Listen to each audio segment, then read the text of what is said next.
అసలు ఎవరిదయ్యా గొడ్డలి పార్టీ అని చంద్రబాబు సీరియస్గా క్వశ్చన్ చేస్తా ఉన్నా. ఎవరిదయ్యా గొడ్డలి పార్టీ? ఎవరిదయ్యా గన్ కల్చర్? ఎవరిదయ్యా హత్యా రాజకీయాలు? ఎవరివి హత్యా రాజకీయాల సంస్కృతి అని అడుగుతా ఉన్నా.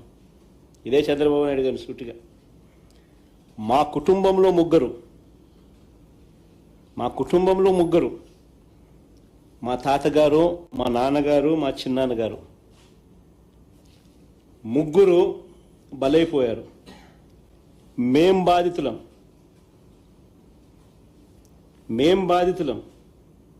కానీ మాపైనే వీళ్ళు తప్పుడు రాజకీయాలు చంద్రబాబు నాయుడు గారు చేయిస్తారు.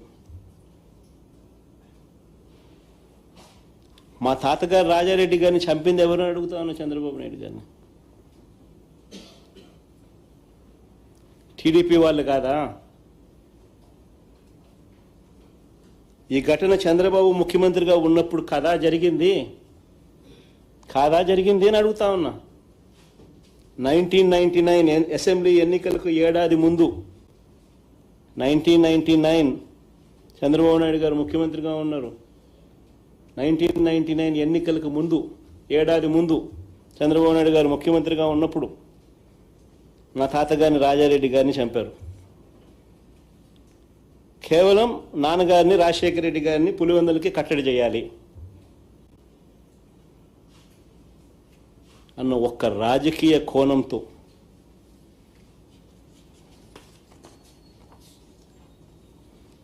ఆ కేసులో దోషులను బరితెగించి హైదరాబాద్ తెలుగుదేశం పార్టీ సెంట్రల్ ఆఫీస్లో ఎన్టీఆర్ ట్రస్ట్ భవన్లో పెట్టి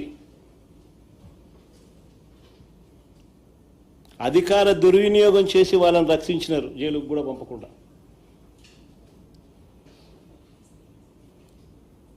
మరి ఇది ఎవరిదయ్యా క్రిమినల్ బ్రెయిన్ చంద్రబాబు గారు అని అడుగుతాను. ఎవరిదయ్యా క్రిమినల్ బ్రెయిన్ అని అడుగుతాను చంద్రబాబు నాయుడు గారిని. మా నాన్నగారి విషయంలోనూ అంతే. మా నాన్నగారు చనిపోక మునుపు 2-3 రోజుల కిందట అసెంబ్లీ సమావేశాలు జరుగుతూ ఉన్నాయి. అప్పట్లో ఆ అసెంబ్లీ సమావేశాలు క్లిప్పింగ్స్ వస్తారు చూడండి మీరు కూడా. చంద్రబాబు నాయుడు గారు అన్న మాట అసెంబ్లీలో, నువ్వు అసెంబ్లీకి ఎలా వస్తావో నేను చూస్తానన్నాడు. చంద్రబాబు నాయుడు గారు అన్న ఈ మాట తర్వాత 2-3 రోజులకి నాన్నగారు చనిపోయారు. Helicopter accident.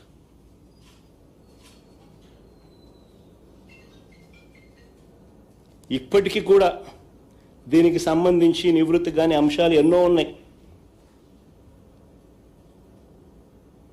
ఎవరిదయ్యా Chandrababu criminal brain అని అడుగుతా ఉన్నా.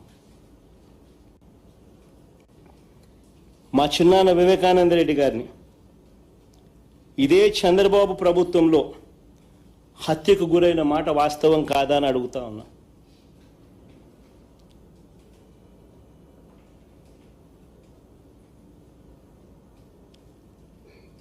వైసీపీ పార్టీ కోసం, అవినాష్ రెడ్డి కోసం తాను క్యాంపెయిన్ చేస్తూ ఉన్నాడు. జమ్మలమడుగుకు పోయి క్యాంపెయిన్ చేసి వచ్చినాడు.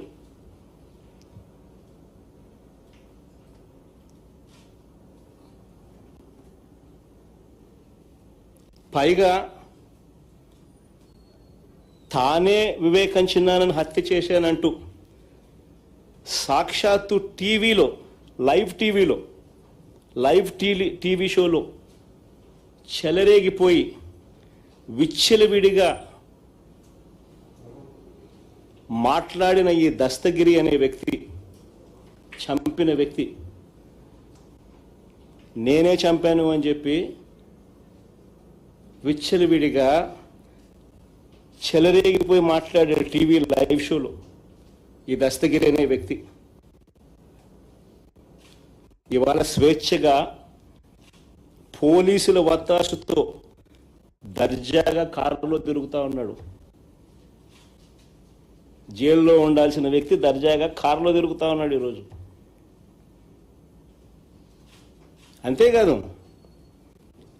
అంతేకాదు పైగా చంద్రబాబు లాయర్ సిద్ధార్థ లూత్రా దస్తగిరి లాయర్ కూడా సిద్ధార్థ లూత్రా.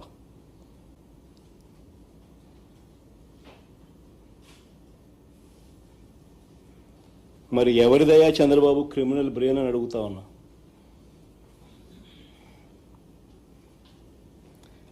రాజకీయ లబ్ధి కోసం ప్రలోభాలతో హంతకులను రక్షించడం, నిర్దోషులను హింసించడం ఈ కేసులో జరుగుతూ ఉంది. ఇదేగా చంద్రబాబు అని అడుగుతా ఉన్నా. ఇంకొక ఉదాహరణ, చంద్రబాబు గారి బావమరిది వియ్యంకుడు బాలకృష్ణ గన్ పట్టుకొని టపా టపా అని ఇద్దరిని కాల్చి పడేయలేదా అని అడుగుతా ఉన్నా.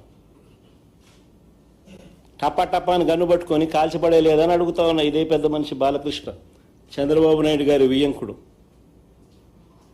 టపా టపా అని ఇద్దరిని లేపేయలేదని అడుగుతా ఉన్నా. ఎవరిదయ్యా గన్ కల్చర్ అని అడుగుతా ఉన్నా. ఆ తర్వాత సాక్షులు ఉండకూడదని చెప్పి ఆ ఇంట్లో ఉన్న వాచ్మెన్ను, అంటే వాళ్ళ ఇంట్లో ఉన్న వాచ్మెన్ను బండరాయితో మోది చంపారు. వాచ్మెన్ను కొద్ది రోజులకే, ఈ ఇన్సిడెంట్ జరిగిన కొద్ది రోజులకే ఆ ఇంట్లో ఉన్న వాచ్మెన్ను బండరాయితో మోది చంపారు.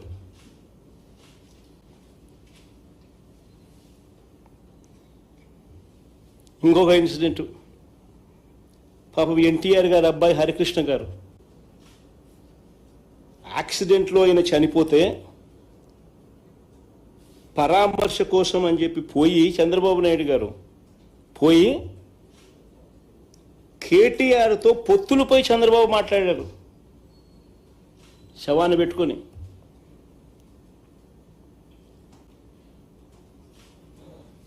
మరి ఎవరిదయ్యా శవరాజకీయాలని అడుగుతా ఉన్నా.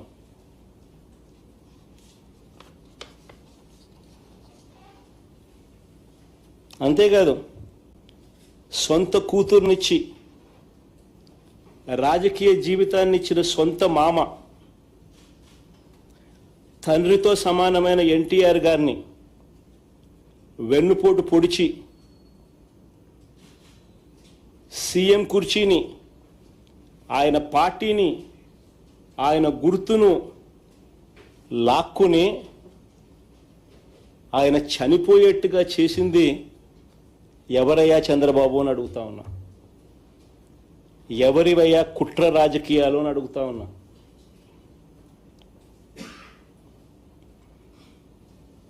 మరో ఇన్సిడెంట్, వంగవీటి మోహన్ రంగారావు గారు ఒక టైగర్. ఆయన ఎలా చనిపోయారు? పేదలకు ఇళ్ల పట్టాలు ఇవ్వాలని విజయవాడలో నిరాహార దీక్ష చేస్తూ ఉంటే అర్ధరాత్రి చంద్రబాబు నాయుడు గారి గవర్నమెంట్, తెలుగుదేశం పార్టీ అధికారంలో ఉంది, అర్ధరాత్రి నరికి చంపారు. ఈ ఘటనలో వేళ్ళన్నీ కూడా చంద్రబాబు గారి వైపే చూపిస్తాయి. హరిరామ జోగయ్య గారు అప్పట్లో తెలుగుదేశం పార్టీ మంత్రి, చంద్రబాబు నాయుడు గారి సహచరుడు, అప్పట్లో తెలుగుదేశం పార్టీలో మంత్రి. ఆయన ఏకంగా పుస్తకం రాశాడు ఏ రకంగా ఇన్సిడెంట్ జరిగింది, చంద్రబాబు నాయుడు గారి పాత్ర ఎంత బలంగా ఉంది అని చెప్తూ. ఆ వంగవీటి మోహన్ రంగారావు గారి హత్య కేసులో ఒక ప్రధాన నిందితుడు వెలగపూడి రామకృష్ణబాబు ఇప్పుడు తెలుగుదేశం పార్టీ ఎమ్మెల్యే.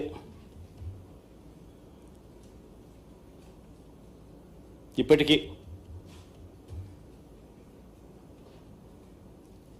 ఇంకా ముందుకు పోదాం. హత్య రాజకీయాలు ఎవరియో, కుట్ర రాజకీయాలు ఎవరియో, శవ రాజకీయాలు ఎవరియో, ఇవన్నీ కూడా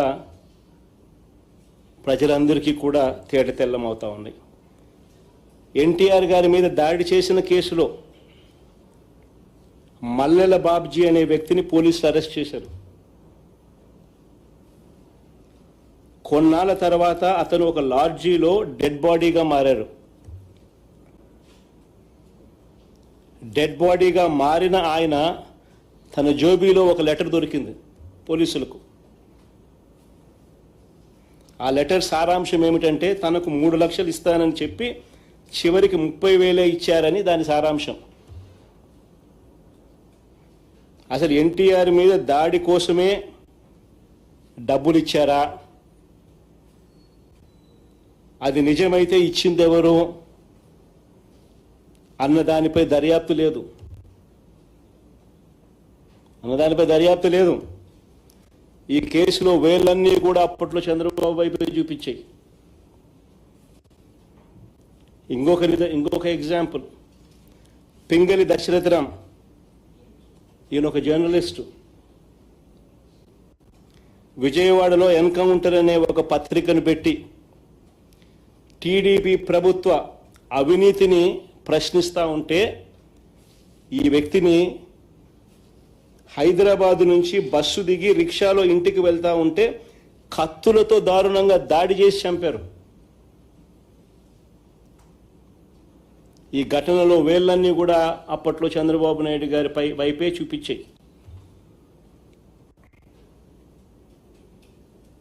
అడుగుతా ఉన్నా చంద్రబాబు నాయుడు గారిని, ఎవరి అయ్యా హత్య రాజకీయాలు, ఎవరి అయ్యా కుట్ర రాజకీయాలు, ఎవరి అయ్యా శవ రాజకీయాలు? ఇదే పెద్ద మనిషి చంద్రబాబు నాయుడు గారు గురించి మాట్లాడుతూ ఆయన తోడల్లుడు దగ్గుపాటి వెంకటేశ్వరరావు గారు ఏకంగా పుస్తకం రాశాడు. అనేక టీవీలలో ఆయన ఇంటర్వ్యూలు కూడా ఇచ్చాడు. ఆయన అన్న మాటలు ఆయన పుస్తకంలో రాసినటివి. ధర్నాలు ఆందోళనల సమయంలో బస్సులు తగలబెట్టాలంటూ చంద్రబాబు పార్టీ క్యాడర్కు చెప్పేవాడని.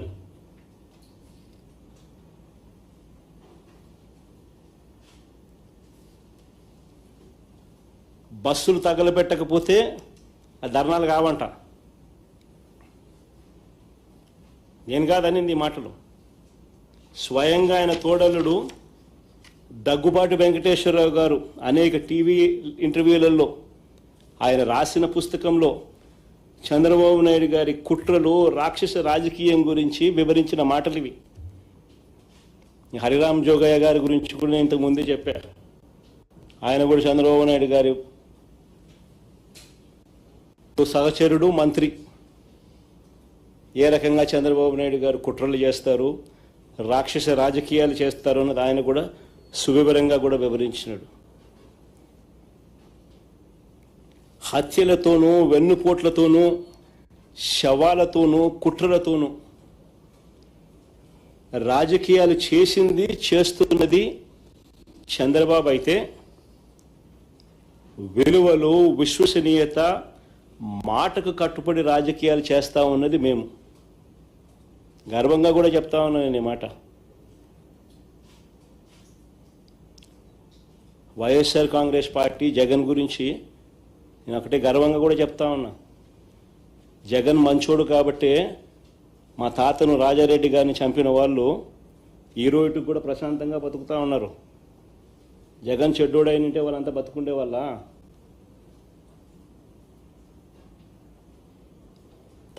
మా తాతగారిని దారుణంగా నరికి చంపిన వాళ్ళంతా ఈరోజు ప్రశాంతంగా ఇప్పటికీ ఉన్నారు. జగన్ నైజం ఎలాంటిది, జగన్ మనస్తత్వం ఎలాంటిది అని నిదర్శనం అది.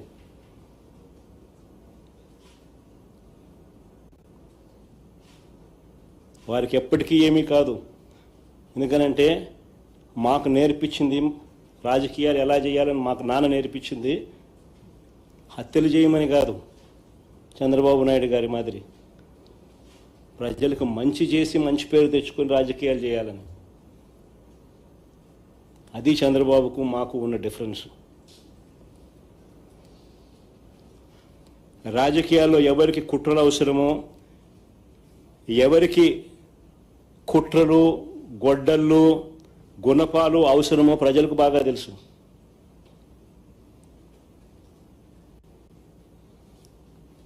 చంద్రబాబు గారు మీకు 77 ఏళ్ల వయసు. బహుశా మీకు ఇది లాస్ట్ ఎలక్షన్ ఏమో. 77 ఏళ్ల వయసు, ఎలక్షన్లు వచ్చేసరికి 80 ఏళ్ళు.